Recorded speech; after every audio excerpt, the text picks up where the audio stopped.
म्हसवड पालिका हद्दीत गतिरोधक उभारण्यासाठी आपण खरं तर निवेदन तयार केलेले आहे आणि यावर नगरपालिकाचे नगरसेवक म्हणून पालिका हद्दीत गतिरोधक उभारण्यासाठी आपण काय उपाययोजना करणार आहात? आमच्या म्हसवड नगर परिषदेच्या नगराध्यक्षा सो पूजा विरकर यांनी MSRDAला या अगोदरच एक निवेदन दिलेलं आहे आणि गतिरोधक उभारणे. आता कसा विषय आहे, MSRDAचा रोड आहे तो, त्याला नगर परिषदेला तो अधिकार नाही की त्याच्यावरती स्पीड ब्रेकर वगैरे टाकायला.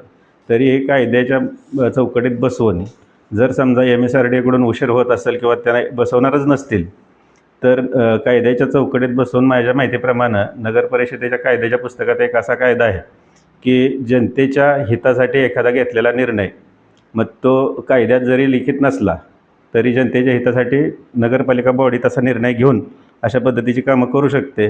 तर तसा आम्ही बॉडीचा एक निर्णय घेऊन म्हसवड शहरासाठी जिथे जिथे आवश्यकता आहे तिथे तिथे स्पीड ब्रेकर करण्याचे आम्ही प्लॅनिंग करतो आहे.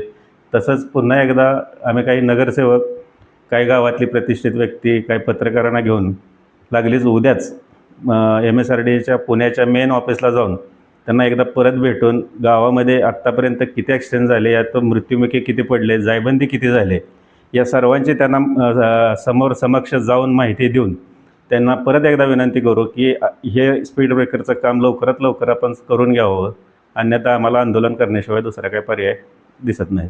आपण आता सांगितलं की गतिरोधकासाठी आपण त्या संबंधित कार्यालयाला भेट देणार आहात, परंतु म्हसवड पालिका हद्दीत आपण कोणकोणते असे ठिकाणं आहेत की त्या ठिकाणी गतिरोधक उभारणे खरं तर फार गरजेचं आहे असं तुम्हाला वाटतं? नाही, हे काय मी लिहूनच घेतलेलं आहे. आत्तापर्यंत ज्या ठिकाणी म्हसवड नगर परिषदेच्या हद्दीमध्ये ॲक्सिडेंट झालेले जे ठिकाणं आहेत ते असे खालीलप्रमाणे आहेत. माळशरद चौक, माळशरद चौकामध्ये आपण 2 ठिकाणी करतो आहे. जिथून आपला रथमार्ग चालू होतो त्याही ठिकाणी 2 ठिकाणी आपण करतो आहे. सरकारी दवाखाना तिथे आपण 2 ठिकाणी करतो आहे. माळी गल्ली बायपास त्या ठिकाणी पण 2 ठिकाणी करतो आहे. चांदणी चौक म्हणजेच आपलं सिद्धनाथ हायस्कूल परिसर त्या ठिकाणी 2 ठिकाणची मागणी आपण करतो आहे. ST स्टँड म्हणजे शिंगणापूर चौक, ST स्टँड असं मिळून एक 4 ठिकाणी आपण मागणी करतो आहे. रेस्ट हाऊसपाशी 2 ठिकाणी, मान नदी पुलाजवळ 1 ठिकाणी, मायनी चौक इथे 3 ठिकाणी, मेरी माता शाळा इथं 2 ठिकाणी आणि शिक्षक कॉलनी इथंही 3 ठिकाणी, असं 26 ठिकाणी मेन रोडला पण मागणी केलेली आहे. सांगितलं की संबंधित विभागाला आपण जाऊन भेट देणार आहात, पालिकेच्या सदस्यांना सोबत घेणार आहात, तर साधारण किती जणांचं आपलं शिष्टमंडळ असणार आहे आणि या शिष्टमंडळामध्ये कोणाकोणाचा समावेश असणार आहे?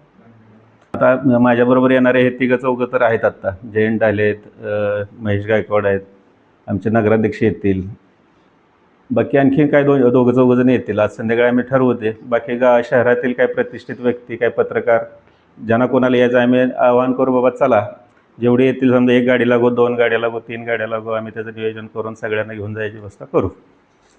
आपण संबंधित कार्यालयाला ज्यावेळेस भेट देणार आहात त्यावेळेस म्हसवडमध्ये या मार्गावर झालेल्या अपघाताची त्यांना माहिती देणार असाल, परंतु त्या अपघातामध्ये काय जायबंदी झालेली आहे, काय मृत्युमुखी पडलेले आहेत, तर त्यांच्या कुटुंबांसाठी आपण त्या कार्यालयाकडे काय मागणी करणार आहात की?